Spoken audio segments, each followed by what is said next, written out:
He pioneered the modern phenomenon of the university composer, treated music like a specialized research field, and is responsible for the terminology that defines much of what music theory is today. But his techniques for writing music? Oh man, this is some of the most complicated stuff I have ever attempted to explain. I'm the classical nerd, and today we're talking about Milton Babbitt.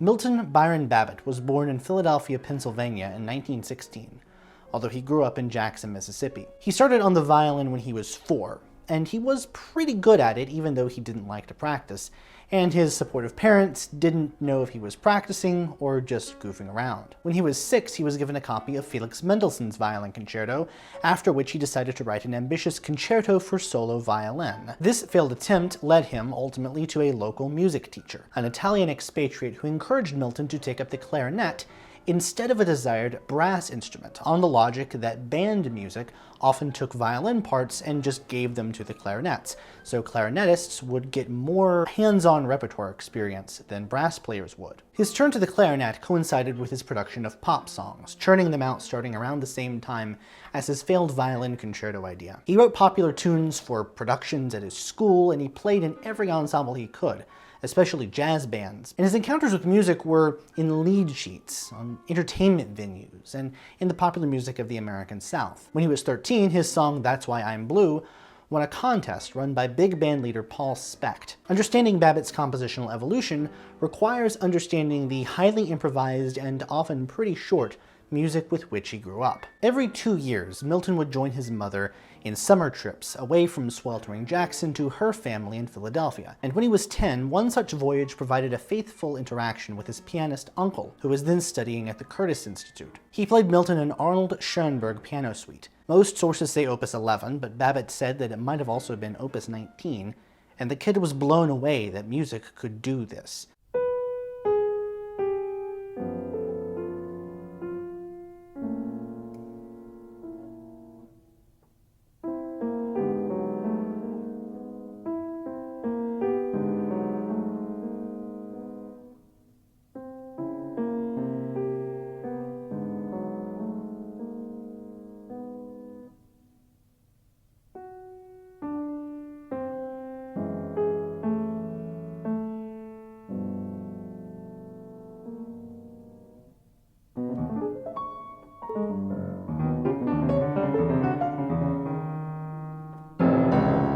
Of course, his perfect pitch notwithstanding, he didn't understand a note.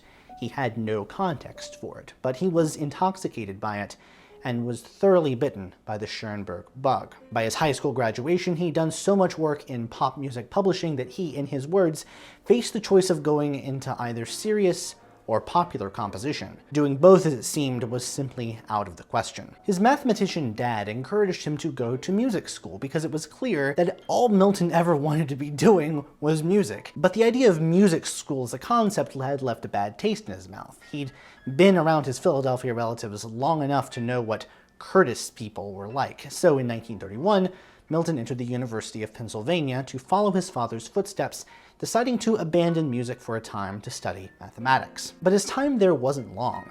It was beyond easy in those days to just transfer to another university, so he went to NYU to study with Marion Bauer, a composer and staunch advocate of contemporary music. Babbitt had discovered her book 20th Century Music, which was the sole widely available source for excerpts of scores that were rare on American soil. He was in New York when Schoenberg came to town. In fact, Schoenberg was greeted at the Hoboken port by none other than Babbitt's childhood friend, Lehman Engel. Babbitt revered Schoenberg, there's no other word for it, whose name was better known in the United States than his music or his ideas about it. In a sense, Babbitt would later say, Schoenberg was attempting to write the greatest music ever written, and yet here was a guy who ran into massive cultural and linguistic disconnects, especially while in America. While other composers of Babbitt's generation would trace their avant-garde bona fides through the work of Schoenberg's pupil, Anton Webern, it was Schoenberg who always inspired Babbitt. Hermetically sealed music by a hermetically sealed man, as he put it. Schoenberg's breakthrough in musical structure came on the back of the 12-tone technique, which arranged all of the notes of the chromatic scale in a certain order, called a tone row, and use the resulting intervals as the music's basic structural building block. With very little knowledge of 12-tone music in the US at the time, many composers who wanted to dabble in the style did so superficially, as Babbitt did, imitating the aesthetics of both Webern and of the non-12-tone composer Edgard Varèse. Varèse lived on Sullivan Street in Greenwich Village, not far from Babbitt's apartment, and Babbitt had gotten to know him a little bit. As summer 1935 drew to a close, Babbitt first met Roger Sessions, on introduction from Bauer, who asked Babbitt his intentions. Babbitt replied that he wished to start from scratch, and he said that he could devote 3 full years towards writing the music that he wanted to write. That was the equivalent of private graduate school, grad programs being in short supply in the United States at the time. Not to discount Nadia Boulanger as a teacher or anything, but she wouldn't have gotten nearly as many students if high-profile grad programs in music existed in the US in that part of the century. Sessions' teaching style had this quirk adopted from his teacher, Ernst Bloch. He'd have a student choose a piece and then write their own piece, stylistically dissimilar but hitting all of the same structural building blocks. Sessions was also big into Schenkerian analysis, then in its infancy in the United States. Babbitt, having graduated from college at the tender age of 19, had sworn never to go near another academic institution, which is how he ended up doing a bunch of Schenkerian analysis and species counterpoint with Roger Sessions. He also took an unpaid post as a critic for The Musical Leader, just so he could hear all of the exciting music that would never have filtered down to Mississippi. The Depression was marvelous for musicians, Babbitt said, noting that the Works Progress Administration underwrote a ton of concerts, and freed from having to make up money on ticket sales, musicians were thus freed to play whatever music they wanted. Babbitt was in the right place at the right time. Sessions was tasked with forming Princeton University's first graduate music department. After his 3 years of study with Sessions, the elder composer attempted to appoint Babbitt to the faculty in 1937. This was delayed until 1938 because the administration, as much as they liked Babbitt, didn't think it would be the proper optics for their first hire to be Jewish, while Babbitt was still in the process of getting his master's degree from that very institution. How's that for staying away from academia? Sessions chose Babbitt in part because he was his only student who had any sort of academic experience. Lest you think that Ivy League credentials made this program immediately great, think again. This was a far cry from what Princeton's program is today. The music department in those days was a slapdash affair, squirreled away in the Department of Art and Archaeology. Nobody had an office, and professors moonlighted in other departments, and they had to justify their existence continually to the brass. After a performance of a movement of an atonal string trio, Babbitt felt it was wise to write something a little bit more accessible, so the administration didn't think him crazy, and this is what led to a 1940 piece called Music for the Mass. This is a setting of the Mass Ordinary in a kind of Hindemith sort of language, with a punny title, which is reminiscent of many of Babbitt's later pieces. The pun was too subtle for some, who mistakenly thought that the title was Music for the Masses, which, as we'll see, Babbitt was not about. Composers like to say, I'm not a university composer, I'm a composer who happens to be at a university. He happens to be in a university because it makes it possible for him to be a composer, otherwise he wouldn't eat. When World War II hit, Babbitt split his time between classified military research in Washington, D.C. and Princeton, but not on the music faculty. He'd taken a leave of absence for his classified work, but when the military realized that the kids that they were shipping out didn't have enough math skills to even use a radar, they found that he, and all their trained mathematicians, were actually more useful to the war effort teaching math than doing it, so they gave him a temporary post as a math professor at Princeton. Babbitt's connections to Princeton and the math department meant that he fielded a lot of questions about people who were in and around Princeton, whether or not he knew Einstein, a little bit, John Nash, a whole lot, and Brooke Shields, of all people, a surprising amount. Apparently she used to hang around the music department a lot more than the math guys ever did. World War II enforced what he called a compositional abstinence, but he never stopped thinking about it and retreated into thought experiments. Like a lot of the avant-garde, Babbitt was interested in investigating rhythm, and he said that he thought through an entire style period. He spent so much time dwelling on Schoenberg's system until he had totally internalized it, and after the war he went back home to Jackson and wrote a systematic study on Schoenberg's style called The Function of Set Structure in the 12-Tone System.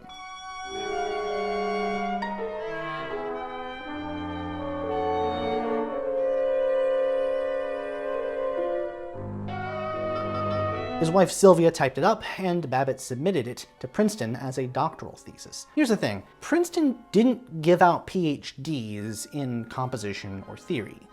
The only option there was musicology, and the music department didn't understand a word of what he'd written. Baffled, they sent it over to John Tukey in the math department, who liked it, but still no degree. It was not accepted by Princeton until 1992, 8 years after his retirement from the faculty, which frankly just seems a little bit mean. Like, hey Milton, people can call you Dr. Babbitt now, but you're not teaching here anyway, so no one's going to. Much terminology of atonal theory may be traced to Babbitt's studies. Basically, he's the reason that there are so many math-like terms like set, transformation, and prime to talk about collections of pitches and how composers can manipulate them in an atonal style. See my set theory video for more info. So any of his works that bear the title Composition for Insert Instrumentation here are apt mathematical puns. But there has to be more as to why he felt a drive to write this kind of music. So before we talk about his compositional techniques, we have to examine his cultural context, first in the world at large, and then specifically in the realm of contemporary music. Babbitt returned to the Princeton music faculty full-time in 1948, already with a huge leg up on other avant-garde American composers of his generation. In the 1930s, it seems like American composers were all at least a little 12-tone curious, but didn't know where to start. Babbitt had been in this position prior to his studies with Sessions, who had spent over a decade in Europe getting to know all their movers and shakers, and was his point of contact with the European crowd when all of them fled and came to America to avoid the Nazis. This circle included Arthur Schnabel and Ernst Krenek, who went on to write the first book on the 12-tone system. By the late 40s and early 50s, this was no longer the esoteric knowledge it once was, and serial music was gaining traction on both sides of the Atlantic. But by that point, Babbitt had spent most of a decade thinking about where he wanted to take this system, and differentiate American serialism from what he saw as the myriad shortcomings of the European variety. His first manifesto, when boiled down from its wordy original, is not all that surprising. He wanted to take the 12-tone technique of Arnold Schoenberg and his pupils and then find ways of uniformly applying those techniques across other parameters of the musical composition. The 12-tone system had started as a way for composers to bypass traditional harmony but have compositional control over every other element of their scores. What Babbitt proposed wasn't just to expand serial manipulation to everything, but to do so in an orderly way. In such a manner, he said, as to preserve the most significant properties associated with those elements in the pitch domain when they are applied to those other domains. Babbitt had spent a dozen-odd years coming up with the rules that he would follow, refine, and expand upon for the rest of his career. Babbitt was also something of a unique figure in that he understood the reality of Soviet atrocities in an era when many on the American left had been suckered into Stalinist propaganda, that all was paradise in a USSR that actually had a bunch of extrajudicial killings and en masse disappearances to satisfy the proto-KGB's quotas. Leftist politics in all of its varied forms dominated the emergent American musical scene in search of an aesthetic grounding away from European values at the height of the Great Depression, spurred on as it was by the government funding of arts which were supposed to be accessible to the masses. The difference being that American composers weren't going to be shipped off to Siberia if they wrote something aimed at a slightly smaller or more niche audience. And up to the end of World War II, there was good reason that the truth about the authoritarian terror of Soviet Russia was downplayed, as the rest of the Allies brokered an uneasy peace with old Uncle Joe, so long as their common fascist enemy was in his pre-hole-in-the-head days. But what does any of this have to do with Babbitt, you might ask? Like, this just sounds like a political tangent. Babbitt was far from what you would call a conservative, but he repudiated the Stalinist lefties at a time when that wasn't exactly the most popular position to take, and after the war, he fell in quite strongly with intellectuals such as Dwight MacDonald, who was stuck in much the same cultural position. MacDonald was a devoted lefty and former Trotskyist who repudiated communism once he saw people trying it. At the same time, he also condemned the aggressive Western response to totalitarianism of any political stripe. Once Russia firmly established itself as a superpower, Babbitt's intellectual cohorts understood the urgent need to find an American musical culture that could offer a meaningful alternative, lest the socialist realist aesthetic of the Soviet Union become dominant throughout Western art. This led to a subtle shift in American art, where once stood a desire to distinguish American music from the European. Now it became necessary to build off of European models as the seeds of a viable Americanism that could offer a meaningful alternative to totalitarianism, what, in MacDonald's view, constituted something called mass culture. As the antidote to mass media, which threatened to smooth out the pluralism of the American melting pot into a singular monolithic entity, how'd that work out for you, was to sow the seeds of this pluralism. In Babbitt's mind, Western art music could only be saved if it moved itself from the publicity of the concert hall and into the more hermetic university, which constituted an intellectual fortress in a culture war of East versus West. So of course I care how you listen, because in this case we're talking about what you can hear, how you can discriminate, above all, how you can construe. When I talk about this era of music, I've got a tendency to reduce it down to two Bs: Peles and Babbitt, scions of European and American serialism respectively, but whose music, aesthetic, and personal outlooks differed wildly. They had very little contact with one another, and while they began serializing rhythm around the same time, they did so using different techniques. Babbitt was disappointed in the direction of European serialism, which was more closely traceable to Anton Webern's work than the truly complicated pitch structures that would come to define Babbitt's music. Some of this was his personality. Peles was... how do I put this?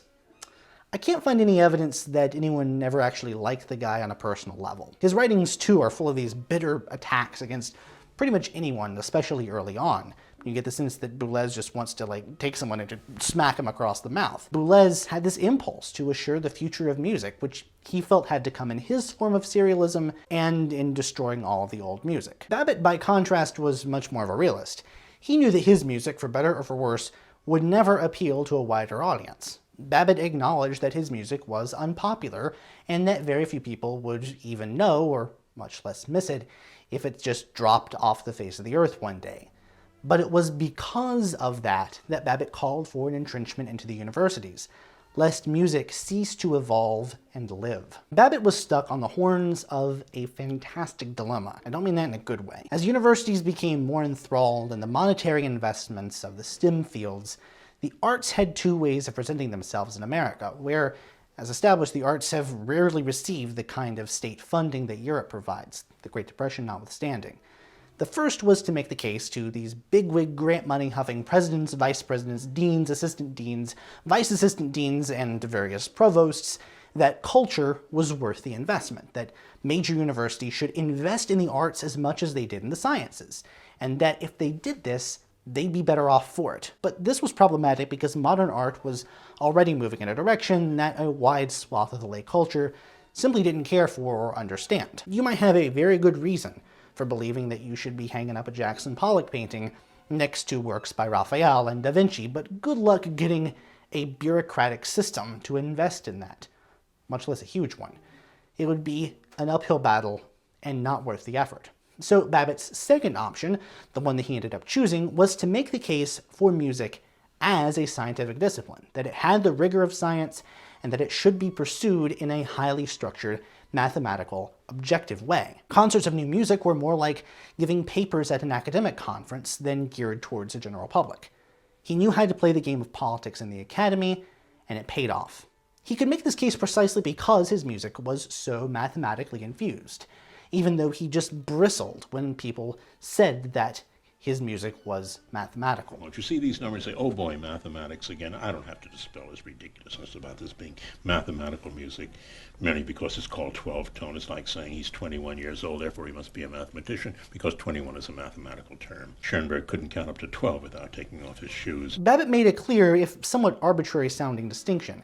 He called for a scientific approach to the language one uses to describe music, but he wasn't concerned with whether or not music was itself a science.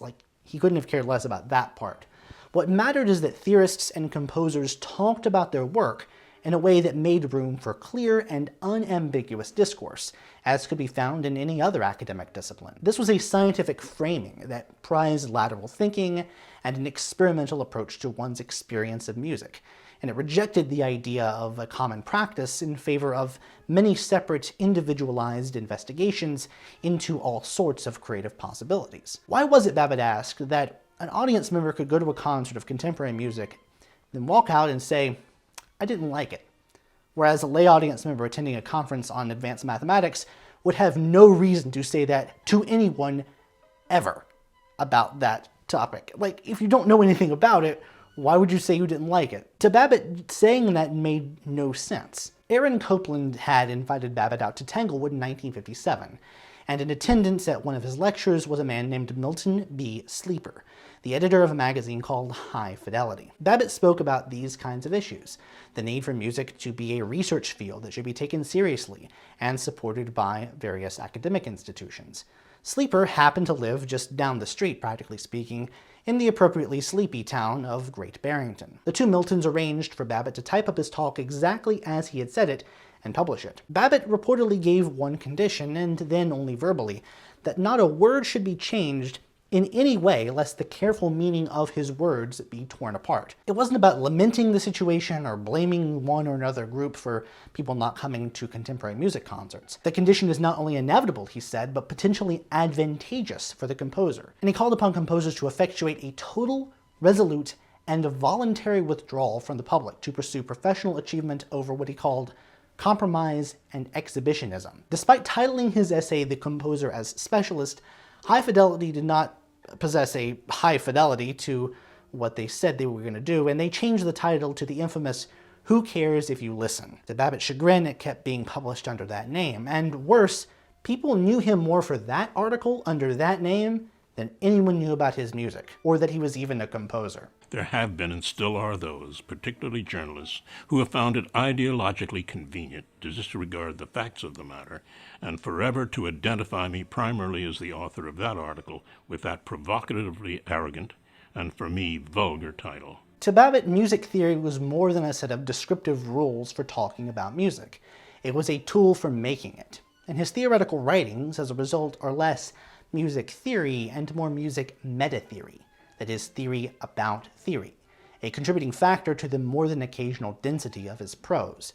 Babbitt was of the first generation of modern music theorists, that is, theorists who primarily did music theory and got jobs and wrote articles with that as their primary occupation. Up until that point, theory was something that people who did other things also happened to do. Musical discourse, Babbitt once said, is that wonderful language which permits anything to be said and virtually nothing to be communicated. He argued for scientific precision when talking about music in a world where the only limits that you could place on music were the limits of what a human being could perceive.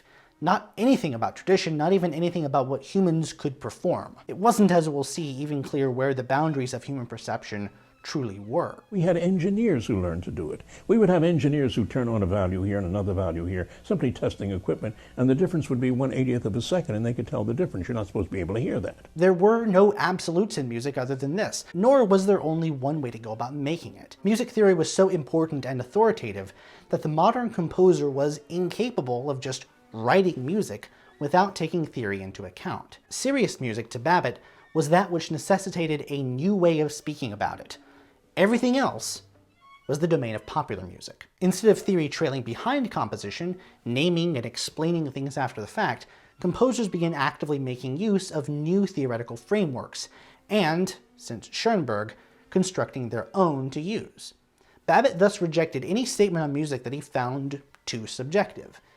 And in turn, this meant that he had to rebuke anything about the human element of his work for the sake of consistency. So he could never properly engage with a lay listener using any sort of metaphorical language, which is how most listeners are going to approach music. When people called his music mathematical, either insultingly so, as is possible, or as a way to attempt to parse his work, his response wouldn't be an argument in favor of his music's expressive components, or how he was using that to some further end, some affect that didn't occur to him. It probably should have been. Instead, he'd take issue with the use of the word mathematical at all, and he dodged the question by saying that, surely all music must have underlying mathematical components. But, dude, there's a huge difference between the numerology of Bach, say, and the architecture of Milton Babbitt.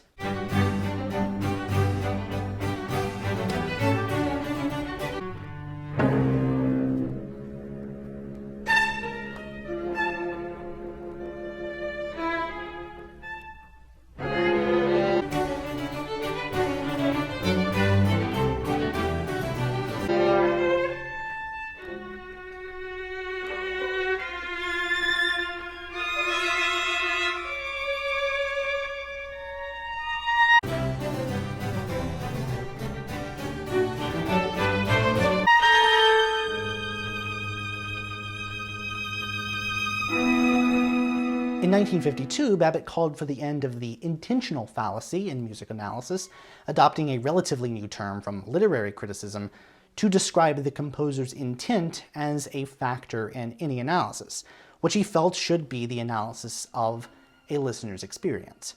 Further context beyond listeners' perception of a work was wholly unnecessary. This focus was also a rhetorical reorientation, changing the subject from a very subjective musical discourse into one that could not be tainted by strong opinions on music that you liked or didn't like. It's easy for us to listen to these ideas and think that Babbitt was taking things a little too far, but consider that Randall Thompson went so far as to claim that creativity had no place in a composer's training so long as they learned the tricks to write emotionally engaging music. With a traditional, more conservative environment like that, yeah, I'd take Babbitt's scientific approach all day, every day, regardless of its ensuing downsides. This is around the same time that Schenkerian analysis took hold in the United States, and this theory posits a grand underlying structure to all of tonal music. It's a lot more complicated and controversial than that, but point is it got big because of its scope, which in turn says something about how we perceive and understand music itself. The idea was that we, as humans, whether or not we realize it, we like the internal logic and the structure to the music that we know.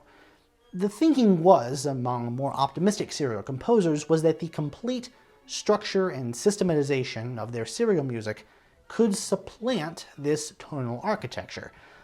And this holds so long as people knew what they were listening for and listened intently and maybe also even had a score. "I don't just care if you listen," said Babbitt. "I care how you listen." As it turned out, the lay public's interest in tonal music was less in its subtle organizational principles and more in that it just sounded kind of nice. The atonality inherent in serial composition was pretty dissonant. Listeners can hear structure in serial music if they know that there's a structure to be listening for, but this doesn't necessarily translate to a rewarding listening experience. And what Babbitt expected was that professors across disciplines would understand his writings about music, and they would be the ones who attended his concerts.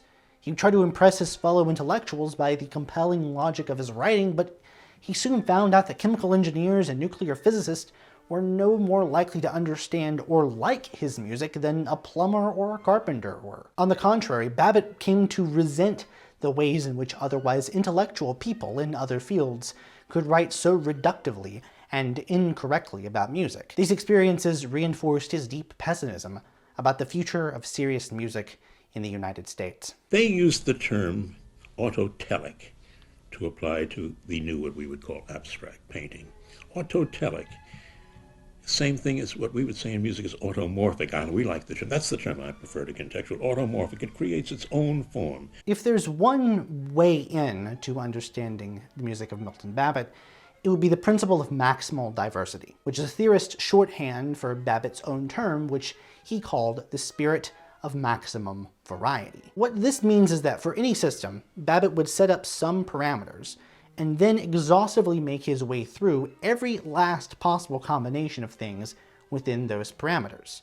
Throughout his career, no matter how complicated his stuff got, believe you me, it gets really complicated really fast. This was the principle.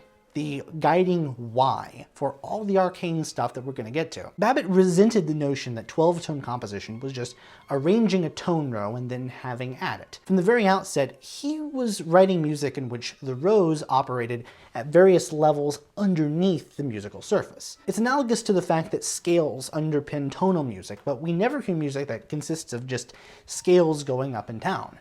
Rather, scales in tonal music are collections that drive the piece on a deeper level. Thus too with Babbitt's use of tone rows. Babbitt was one of the foremost practitioners of integral serialism, integrating all other components into serialism. This was what I was talking about earlier, applying the 12-tone technique to other parameters.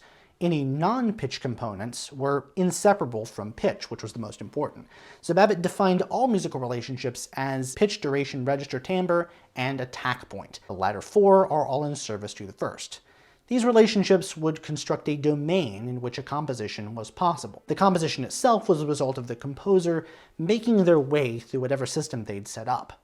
Babbitt returned to the principles of Schoenberg's original goal for the 12-tone technique, which was the sounding of the aggregate, which is just all the 12 notes of the Western system. So if your goal is to maximize diversity within a certain domain, to apply this principle to other parameters means you have to find a limited set of possible values and then proceed through those values in some systematized way. Choosing 12 durations out of midair and calling this your rhythm row, it just doesn't do this. This is what the European experiments in serial rhythm had produced, and it just didn't scratch Babbitt's really particular itch. When Babbitt encountered what was happening in European serialism, he was disappointed. No consideration was given towards unifying every element of music in an orderly manner with a clarity of structure.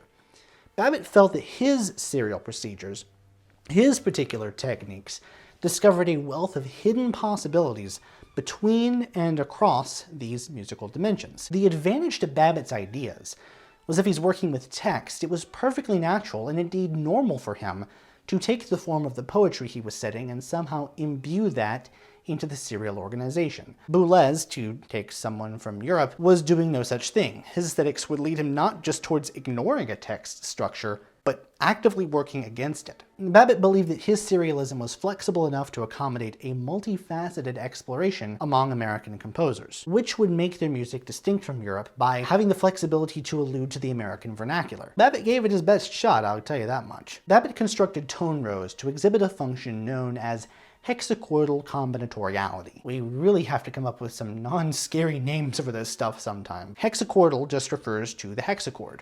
In atonal terms, this is just a collection of 6 distinct pitch classes. Doesn't matter what order they are, they're just 6 different notes. Combinatoriality means that there is some way you can invert or transpose this segment of 6 notes in order to get the other 6 notes out of the 12 you didn't use here. Not all hexachords have this property.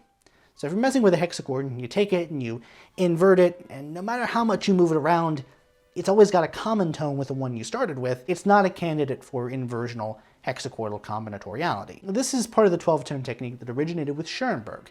So he thought of rows as melodies primarily, and he puzzled over ways to properly accompany them without making them sound tonal. So he privileged hexachordal combinatoriality. So you'd have 2 rows that could play at the same time, which were related to one another, and so you could get the full chromatic aggregate vertically after 6 notes of each row had passed, but you also get them in the individual lines. Babbitt then took this idea and he said, well, if the whole point of this theory in the first place is to just sound the aggregate, how can you take the idea of hexachordal combinatoriality and expand it so you're maximizing the number of aggregates that can happen over a segment of a piece? So what Babbitt did is he codified these 6 hexachords, which are all combinatorial, which means that some form of inversion, transposition, retrograde, and retrograde inversion exhibits hexachordal combinatoriality to render full tone rows. So he called these all combinatorial hexachords A, B, C, D, E, and F. A is just a chromatic scale snippet, B is a 5-note major scale fragment with a minor third, C is a major scale minus the leading tone, D is 2 chromatic snippets a tritone apart, and E, Babbitt's favorite, is 2 interlocked augmented triads. Jazz musicians call this the augmented scale. Finally, F is just a whole tone scale. not all that interesting. Having found hexachords with these particular properties, Babbitt asked how he might apply these concepts as principles in other domains. While Babbitt's first piece using integral serialism was his 1947 Three Compositions for Piano, this principle is easier to see in his first published ensemble work, Composition for Four Instruments, for flute, clarinet, violin, and cello. By its nature as a quartet, Babbitt is able to do combinatorial things with it. So each pair of sections within this piece gives us every possible combination. A section for solo clarinet is answered by a section with three others. Then cello and clarinet are answered with flute and violin, and so on. Each possible combination like this is explored, until finally the whole ensemble comes in at the end. Technically, this isn't fully accurate, since the null set, or a set containing 0 elements, should exist to balance out a section with all 4. But for understandable reasons, this is not in the score.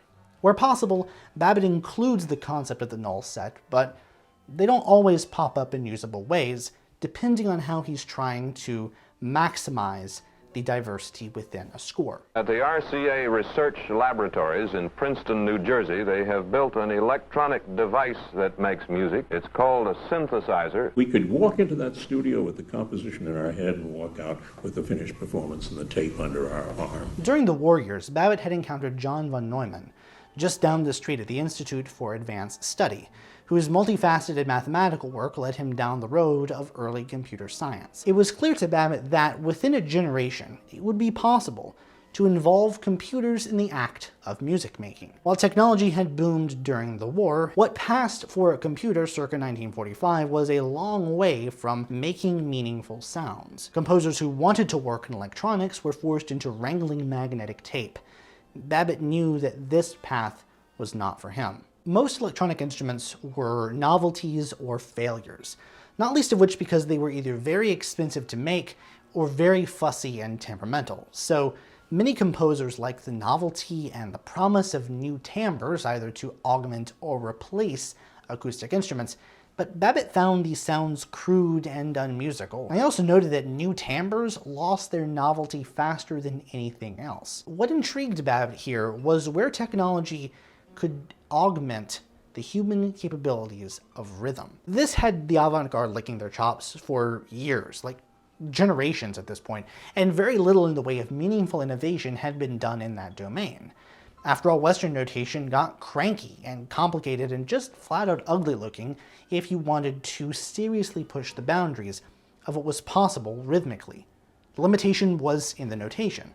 Performers were not accustomed to playing complicated rhythms. Composers who wanted rhythmic control, like Conlon Nancarrow, turned to the player piano, poking rhythms into the paper they'd feed in, bypassing the need to conceptualize music on a notational level, let alone find someone who could play it. In January 1957, along with electronic music pioneers Otto Luening and Vladimir Ussachevsky, Babbitt made frequent visits to RCA's Sarnoff Research Center right across the street from Princeton, under extremely tight industrial security, to acquaint themselves with a new piece of technology. RCA's engineers had developed their first synthesizer, with the initial idea that performers could use one to imitate live instruments. So if an impaired performer had an interpretive vision for a piece but was physically incapable of performing it, they could turn to the synthesizer, punch in the code, and then walk out of the studio with a tape that had exactly what they wanted on it. The trouble was that the resulting sound, well, it sounded like a synthesizer. It didn't sound like a violin or a flute or a guitar or a piano.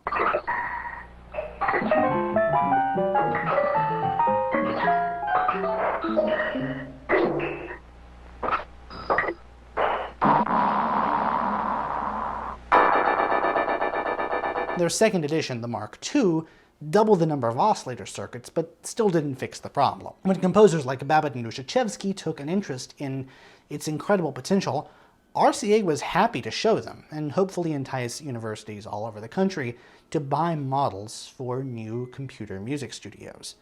RCA was overly optimistic about these chances. Just to cover the cost of assembling the most expensive part of the machine, which read incoming binary code on a roll of paper, would set you back about $5 million in today's money. Not even one university wanted to invest that kind of money on the basis of a couple of experimental composers claiming that this room-sized behemoth was a part of the future of music. The Mark II looked like a mainframe, but still wasn't a computer in any meaningful sense. It couldn't perform calculations, and it had no memory system. Babbitt said, based on what he heard people make on it, he's kind of glad it couldn't remember anything. RCA's early synthesizers eliminated the beyond tedious practice of carefully splicing magnetic tape and replaced it with a combination of player piano roll and punch card system. These were some of the earliest ways computers understood and could save digital information. The adaptation of this system for synthesizer meant that composers punched holes in a roll of paper 15 inches wide, which the machine then translated as binary code for all properties of a sound. This was then rolled through the machine, not unlike a player piano mechanism. The Mark II, Babbitt said, could do anything that could be heard. It was a matter of how to get it to do that was intricate and borderline nightmarish. What Babbitt noticed was that the just noticeable difference threshold for various musical properties could be honed, developed, and trained. Engineers who weren't trained in music, who put the Mark II together, began to hear the subtlest of differences that scientists had once thought impossible.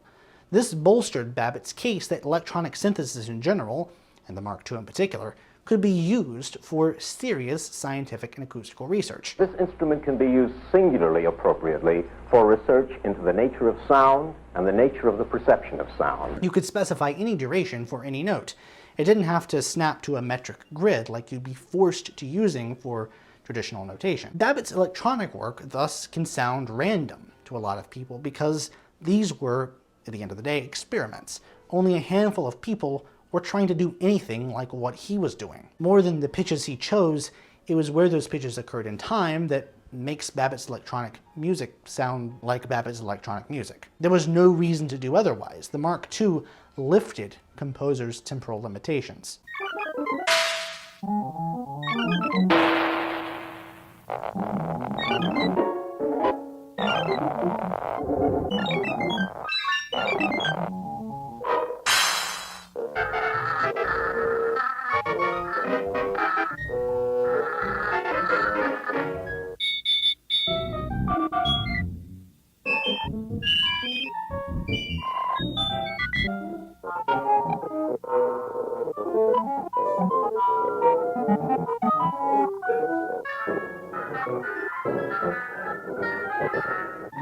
And this is how Babbitt pitched the idea of establishing an electronic music center in the United States. This was granted in 1959 when the Rockefeller Foundation underwrote the creation of the Columbia-Princeton Electronic Music Center to the tune of about $1.7 million in today's money to cover the startup costs and the first 5 years of operation. This wasn't enough money to outright purchase a synthesizer from RCA. Heck, it wasn't even enough to buy half of the parts for the paper reading mechanism. So Luning, Ushachevsky, Babbitt, and Sessions, the joint committee from the two schools, worked out a lease. And by July of that year, the studio was up and running, albeit in name only. It took until 1961 for the machine to be fully operational in its new digs. RCA must have figured out that they were never going to sell it, and were happy to get the behemoth off of their hands to make way for other projects. They installed it in a heavily insulated, soundproof former dairy building on West 125th Street. Babbitt had worked with the Mark II practically by himself because so few people were willing to put in the time for about 5 years before producing something he felt worth showing off. As he worked more with it, he was able to produce fully formed, dramatic pieces of music, not just realizations of scores which would be fruitless to put in front of an ensemble. Philomel sets a solo soprano against a tape, which includes a pre-recorded soprano, which shows off the Mark II's ability to process incoming signals, not just generate them from scratch. Philomel does not use any of Babbitt's favored combinatorial hexachords. Instead, the structure of the music has its impetus in madrigalism, or the practice of very specific tone painting. Because the piece starts with a pre-recorded soprano singing the syllable E, Babbitt manipulates how his row transpositions appear, such that the note E appears in the first position in the row, followed by the second, third, fourth, etc.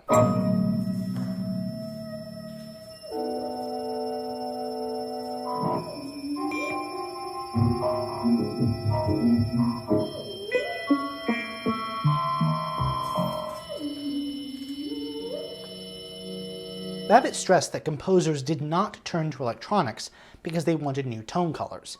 Rather, they wanted control over rhythm in a way that human performers could never duplicate. The only other ensemble capable of producing the same variety of tone colors as a synthesizer was, of course, the symphony orchestra. But practical concerns there reigned supreme. Babbitt's music was difficult for even the vaunted New York Philharmonic, which had a tepid relationship to new music under Leonard Bernstein and his successor Pierre Boulez, both of whom were composers themselves, and fought bravely against the tide of museum culture by commissioning various works. This might have staved off museum culture had the pieces they commissioned, such as Babbitt's Rollata II, not so dead-gum hard to play. Not that what he was writing was impossible, but the New York Phil couldn't schedule the rehearsal time that they needed. Large chunks of the orchestra weren't interested in learning a piece of such magnificent difficulty if they didn't care for the end product, and the disastrous premiere of Rollata I, of which Babbitt said less than 20% of the notes were actually played correctly, was another reason for composers to hold themselves up in electronic studios. If the world's best orchestras were not willing to play their stuff, and had to be dragged kicking and screaming to play bad versions of what they wrote, composers would have to make the orchestra themselves. Between Rollata I, Rollata II, and a piece called Correspondences for string orchestra and tape, Babbitt was so thoroughly put off by his experiences in large ensemble music, he didn't produce another one until 1981, with the exception being a 1976 Concerti for Violin, Orchestra, and Synthesized Tape, which has its own interesting history. This was incomplete despite Babbitt having written out all of the instrumental parts, and 5 out of the 19 minutes worth of tape had been realized. Babbitt reported that one day he went into the studio and he found the Mark II synthesizer vandalized as he saw it beyond all repair. Babbitt threw in the towel on the piece. He wasn't a fan of digital synthesis and was distraught that the carefully crafted analog tapes that he made would have to be preserved digitally in order to prevent their decay. The Mark II was his baby, and he hated to see it go. This incomplete piece wasn't the end of his synth work. He wrote Images for Saxophone and Tape in 1979, and he released that at Princeton, but it certainly signaled the end of an era. Given how much work he put into the piece and the opportunities for otherwise completing the synth part, one wonders if there were other factors in his decision not to continue to pursue the work, particularly the rise in gun violence around the studio, where Babbitt would spend some very late nights. Combine this with some conflicting stories from Babbitt and from others, and the mystery deepens. He claimed that the score was finished when either the commissioning violinist Isidore this person, or composer Pierre Boulez asked Babbitt to include an electronic tape. This makes no sense. The tape is so structurally important to the piece. If this were the case, he presumably would have been okay with a version without the tape, which existed. He wrote the score already. Further complicating the story is the fact that Brad Garton of Columbia's Computer Music Center, the successor to the joint Columbia-Princeton Center, rejected Babbitt's claim of the extent of the Mark II's destruction. While the Vandals had ransacked the place for its myriad tubes, these could be replaced from a cache stored in an adjacent and, importantly, untouched room. While the Mark II was little more than a museum piece today, composer R. Luc Dubois got the Mark II back up and running by 2000 as part of his work with the experimental Freight Elevator Quartet. Babbitt could have revived it, and he could have completed the rest of the concerto. Instead, he let all that work go down the drain, and no one is quite sure why. You have to think of the relation between, if you wish, the small and the large, the microcosm and the macrocosm, those cliched words, before you can even sit down to write. Babbitt evolved beyond hexachordal combinatoriality into even scarier terms: trichordal and all-partition arrays. So let's talk about arrays for a moment. The basic array was the trichordal array, a series of 4 tone rows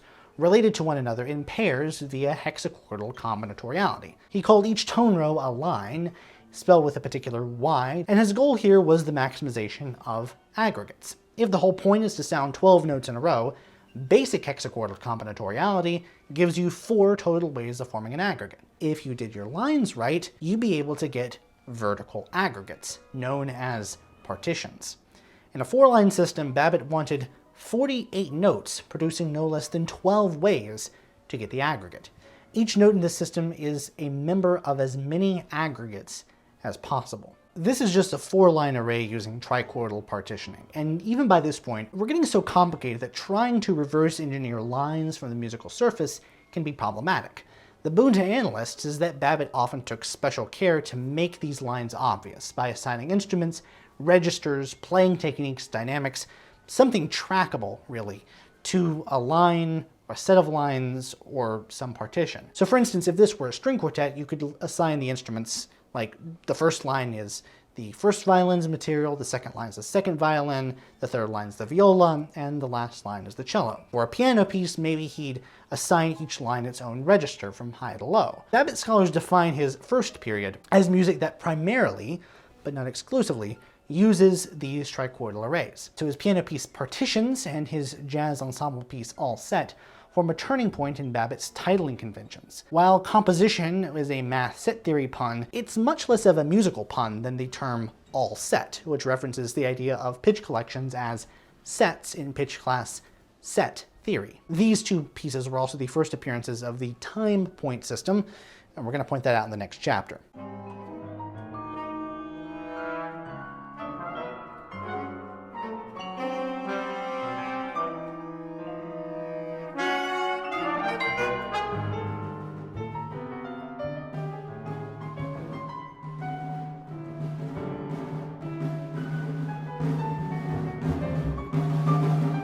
Here's the thing.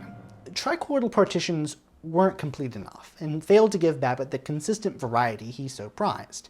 Babbitt figured out that if you arranged a set of lines in a particular enough way, instead of just grabbing 3 notes each from 4 different lines, you could grab 5 notes from this one, 2 from that one from another one, and so on. As long as they had 12 notes in there, that's another aggregate. So now it's a question for abstract mathematics. Say you have 12 lines. They all start in a different note, so you could have an aggregate formed by taking the first note of each line. You could also have an aggregate formed by taking the entirety of any one line. So, given any value between 1 and 12, how many ways can you add up notes in there to get to 12? You could have 12 1s, 6 2s, 2 6s, but you can also have 2 4, 2 2s, and 4 1s. There are 77 such possible partitions. Now, we're not just using trichordal partitions, but partitions in which every possible number of ways you can get up to 12 is included. This is the math behind the all-partition array. Babbitt is always going to have all sorts of intricately interconnected lines going on at the same time, which maximizes the number of ways in which the aggregate can pop up. Since most of the aggregates you can trace in Babbitt are several layers of background operations, away from whatever row or line started the whole thing off, analysts have almost no chance of reverse engineering these things. So the good thing is, they don't have to. Coming up with a combination of interconnected lines that satisfy the strict requirements of an all-partition array is almost impossible. In fact, Babbitt took great pride in the fact that no one, at a certain point, had gotten a computer to understand one. This necessitated a new shorthand for figuring out and tracking what partitions were used when. A vertical aggregate from earlier would be 3 superscript 4 to show that there are 4 groups of 3 notes each. This shorthand is necessary to figure out how many possible partitions there are, so Babbitt could move through all of them, fitting them together like pieces in a game of Tetris. Hey, that's the name of the show. Because these arrays were so abstract, so background level, he could reuse arrays between 2 pieces and realize a new musical surface structure every single time. He would have run out of arrays if he tried to come up with a new one for each and every piece. Also, nothing was stopping him from arbitrarily limiting the array to a certain value. Say, an all-partition array, but he stops at any segmentation of any line greater than hexachord. This means that any segment length in this table with a non-superscript 7 isn't something he wants to make work. This confers the advantages of the all-partition array without giving him more material than he needed for a given piece. This array business is Babbitt's most significant departure from Schoenberg's relatively benign use of a tone row for surface-level thematic material. Babbitt's use of arrays is a way that many, many rows can unfold all at once in the deep background of his music. This is evidence of the influence of Heinrich Schenker, whose theories of tonal organization had fascinated Babbitt since his days studying with sessions. It's only with arrays that Babbitt could craft textures and moments that are highly serialized on the one hand, while referencing any style of music he so desired. Arrays, for all of their complexity, offered Babbitt exactly what he wanted: the maximum amount of freedom for the composer possible within a system that massively multiplied the number of aggregates that occurred across the course of a piece. The aggregates were guaranteed if you used an array. This is why Andrew Mead called Babbitt's collected work like a single gigantic composition. The proof is in the pudding. The fact that Babbitt's pieces often share all partition arrays and yet don't sound the same is evidence of his serial technique's powerful flexibility. If the first period of his music was trichordal arrays, and the second, the introduction of all partition arrays, misnomers both because he never stopped using these prior techniques when he developed a new one, his third period is defined as music that uses an even larger level, superarrays, which are just arrays of arrays. This happened around the early 1980s. Multiple arrays meant a lot more to keep track of at any given time, and a lot more planning to assure maximal diversity, but it also allowed Babbitt to repeat pitches, or double pitches, without breaking the rules of any singular array. The proliferation of various complicated arrays and superarrays was helped along by the calculations of his one-time pupil, David Smalley, who was in many ways the brains behind the original all-partition array. If arrays take the form of these huge blocks where the aggregate is always sounded vertically and horizontally, where do you go from here to guarantee maximal variety, to maximize your compositional freedom in this system? Babbitt did so by creating weighted aggregates, first found in his fourth string quartet. He did this by taking the horizontal elements in an array and then running them backwards, or retrograding them in the serial terminology, while not retrograding the particular segmentation. The result is that you still get linear aggregates and you still get groups of 12, but you're not guaranteed to get aggregates vertically. A partition that once had 12 different notes in it now may only have 9 or 10, with a few duplicates, which would even themselves out as a piece went along. And you think of taking in this whole piece and that particular note at that time. The other thing I would add to that is, I want to make every note count, but I don't do it by counting notes. Babbitt had evolved away from popular music by the 1930s, and he would later do the same with jazz. When he was asked about it, he would talk about its rhythmic simplicity. For him, this was an unforgivable sin in any music that wanted to think of itself as serious. So as many other parameters of music expanded in the 19th and 20th centuries, Babbitt was far from the only composer to ask why more, relatively speaking, hadn't been done with rhythm. In a time when serialism was in vogue and more than a few composers were into microtonality, and we were still using meter? Pulse? Regular subdivisions? Are you crazy? Babbitt's earliest attempts at serializing rhythm was in adapting the standard serial transformations of inversion, turning something upside down, retrograde, running something backwards, and retrograde inversion, doing both of those things at the same time, to durations. So he'd make durational rows. If we consider values 1 through 4 as the number of 16th notes something lasts, we can look at the durational row of Babbitt's composition for 4 instruments, which uses 1-4-3-2 as a prime form. To invert this, Babbitt flips everything around a central axis of 2.5. In subsequent compositions, Babbitt simply took the numerical value of a note within set theory, adding 1 because the system has 0 as C and you can't have 0 as a duration, and then just making that pitch last for as long as that on some level. The upside is that any innovation in the pitch domain, either from Babbitt or otherwise, could just be mapped onto rhythm, 1-to-1.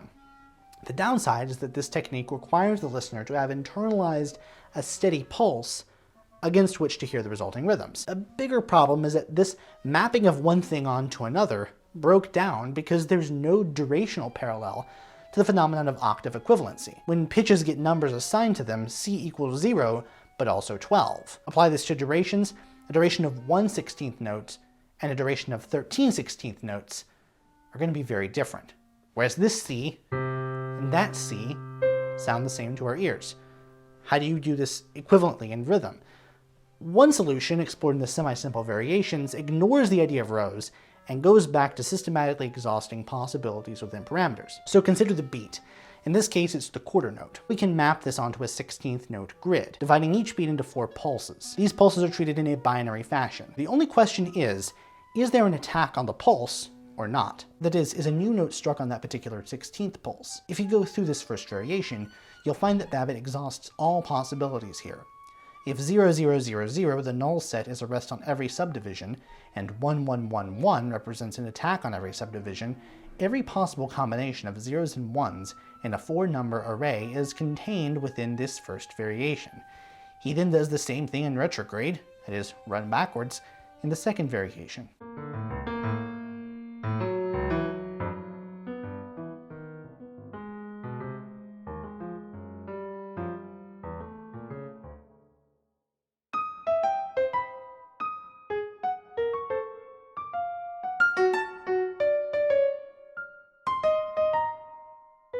This proves to be a much better way of applying serial principles to rhythm than previous attempts, but it still wasn't good enough. There was no way of correlating rhythm and pitch, because there was no equivalent to a row form. In response to these issues, Babbitt devised the time point system.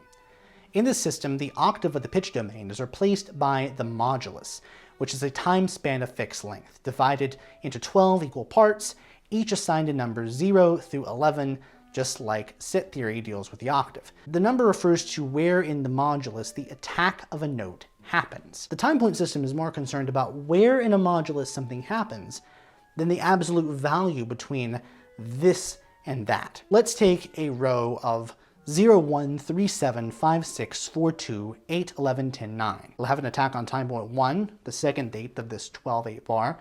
Then we have to wait until the next modulus so we can articulate the next note at time point 0.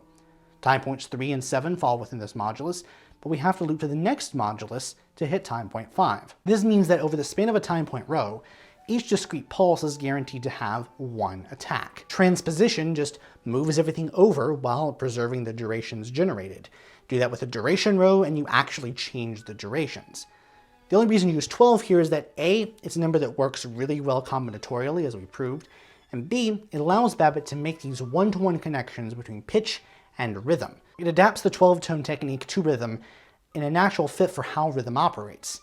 Thing is, the modulus is not always the bar. You really should note that. I just made it the bar for consistency in my example. In 1966's Post-Partitions for piano, Babbitt found a way to organize dynamics. Through a complicated time point system, Babbitt aligns one of 12 dynamic values, quintuple P through quintuple F, with a time point. This would be pretty straightforward, save for the fact that Babbitt thinks of this system in 6 different meters at the same time, each of which has a different time point structure. Because the time points reset after 12, this offsets where in relation to the bar they reset. Time point 0 is on the downbeat at the quarter note triplet level, but it flops around at every other one. The result is, functionally, series of 12 at 6 different, proportionally related tempi. He further clarified this through register, which manifests in this sense that music can jump anywhere.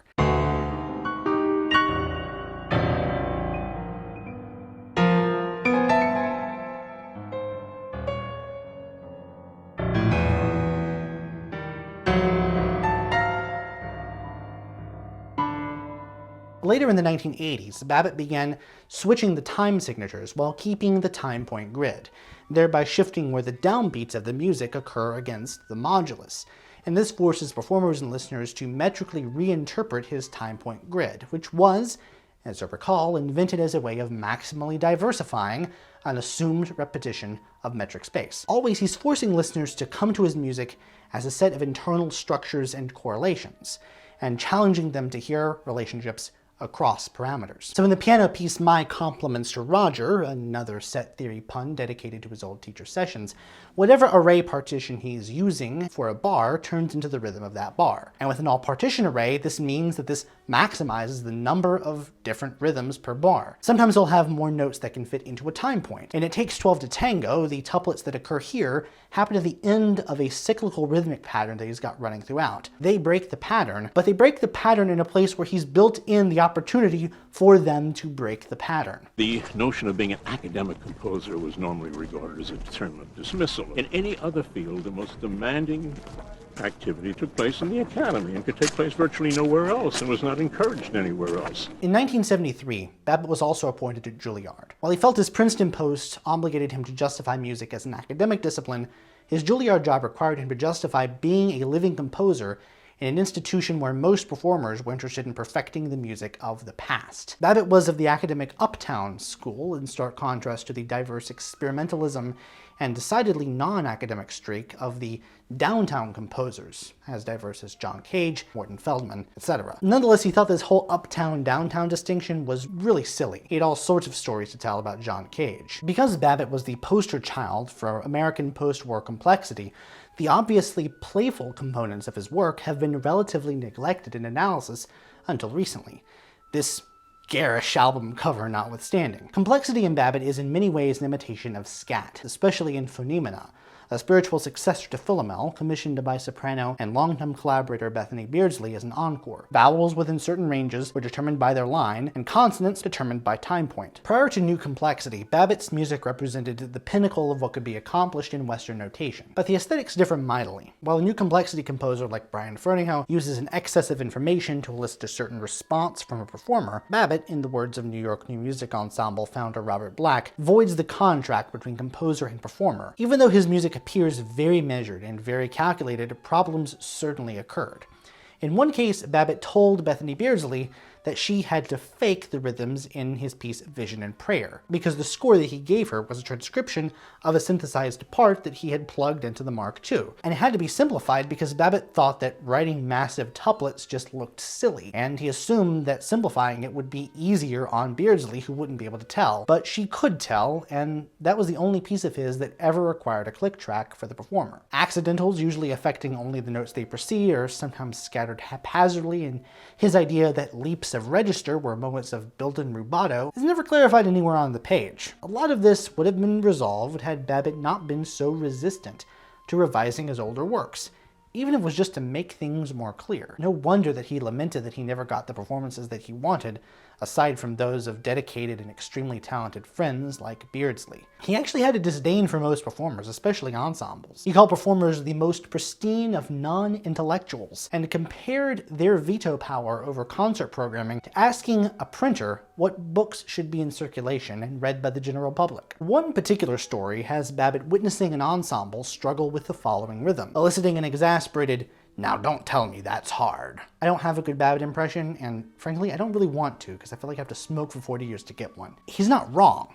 This isn't hard if you wrote it like this, which shows how the attacks of the notes fall in relationship to the conductor's beaten pulse. He did have a habit, conveyed in many an anecdote, of suspecting unruly performers of sabotaging ensemble performances, and I don't doubt that that did happen, but come on, you put this in front of a violin section, and you see how many violinists don't want to throw a viola statue. All the same, in the clarinet piece My Ends Are My Beginnings, Babbitt puts his combinatorial rows on either side of the clarinet's break, something that's not readily obvious if you're looking at the score, but extremely obvious for a clarinetist who is playing the part. This attention to the way an instrument operates is fundamental to Babbitt's thinking, which seems like a contradiction. Babbitt identified the problem with these high modernist mid-century compositions as context. Composers' languages were just so highly individualized that there was no longer room for theories that could explain, or schemata that listeners could use to parse on first listen, a piece that they had never heard before. He compared this to listening to a tape of a language that you never heard before, don't know anything about, and has no overlap to any language that you do speak. At that level, all you can do to analyze it is maybe get a sense of where the phrases are and what phonemes are being used. Babbitt's concern was less about the meaning of a piece, just how it was structured, much like science can only explain the how and rarely the why. As compelling as Babbitt's analysis of his own music can be, he often got lost in his own weeds, explaining elements far beyond what listeners could grasp, and seemingly unaware that discussion about the logic of his structures could, in some twisted way, make his pointillistic, deeply atonal, and rhythmically demanding music sound even wilder than it would have without such contexts. This led some, like composer Arthur Berger, to accuse Babbitt and his colleagues of constructing and proliferating an intentionally obtuse system that actively resisted understanding by anyone without an advanced degree in the discipline. The sad thing is, Babbitt wouldn't have just agreed. He seemed to think that that was a good thing. Babbitt's most significant hurdle later in life was his worsening eyesight. "I write for the piccolo," he once said, "and by the time I get down to the double basses, I forget what the piccolo was doing." He died in January 2011 at the age of 94 at home in Princeton. With his passing, few of the 20th century's staunch serialists remained. The contradiction of Babbitt was that he was someone who loved so many parts of mainstream American culture: cracking open a beer at a baseball game, going to a Broadway musical, or eating a microwave dinner and just not knowing what to do with the trays, while at the same time deploring majoritarianism.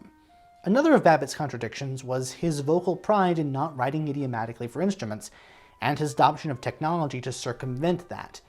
And yet, as we've seen, his music, especially these small-scale pieces, constantly engage with something significant about the ways in which these instruments produce sound. Calling for a soft high note on a flute or a low loud one are going to wind up being about the same volume in decibels if you're lucky, but Babbitt knew this full well, and instead used dynamics to control the amount of energy a player puts into a given gesture. Babbitt had a remarkable sense of humor and was in touch with some forms of popular music. But what is all this scratching of records? I never said he understood all of them, but two of his most approachable pieces, All Set and It Takes 12 to Tango, are tongue-in-cheek serial takes on two forms well outside the Western art music umbrella, and they both have these punny titles, a theme that ran through his career, something he pulled arguably from the bebop tradition. Around the Horn is a solo horn piece, which takes its name from a baseball term, as does World Series, which also doubles as a set theory pun. On Airplanes, Babbitt got a kick out of introducing himself to his roommates as Arnold Schoenberg, just to see if they knew who he was. Constantly attended concerts and tirelessly advocated for the music of the younger generations. He was the primary composition teacher of none other than Stephen Sondheim, to whom Babbitt instilled his deep knowledge of classic, well-crafted Tin Pan Alley songs. At functions, he would break out his inner jazz pianist. This affection for jazz and popular styles went the other way as well, most famously with the Bad Plus's 2008 album For All I Care, which included a rendition of the semi-simple variations. His use of arrays across multiple compositions is analogous to how jazz composers reuse chord progressions or write contrafacts by pulling the chords from one piece and running something entirely new on top of it. And the way his tuplets squeeze in pitches around his time point system, as we saw in It Takes 12 to Tango, are analogous to how improvised flourishes or licks from jazz bend and distort the underlying rhythmic structure. Babbitt relished his status as an academic composer, and he felt that universities were the last bastions of intellectualism for intellectualism's sake. To that end, he called for theory and composition to be inextricably linked. Composers who were ignorant of their constraints were the most captive to them. Composers needed to be self-aware, and no one was more so about their own techniques than Milton Babbitt. When asked about why his music was so complicated, why he needed so many rules, he responded with his usual pith. "Everybody has rules," he said. "I just know what mine are."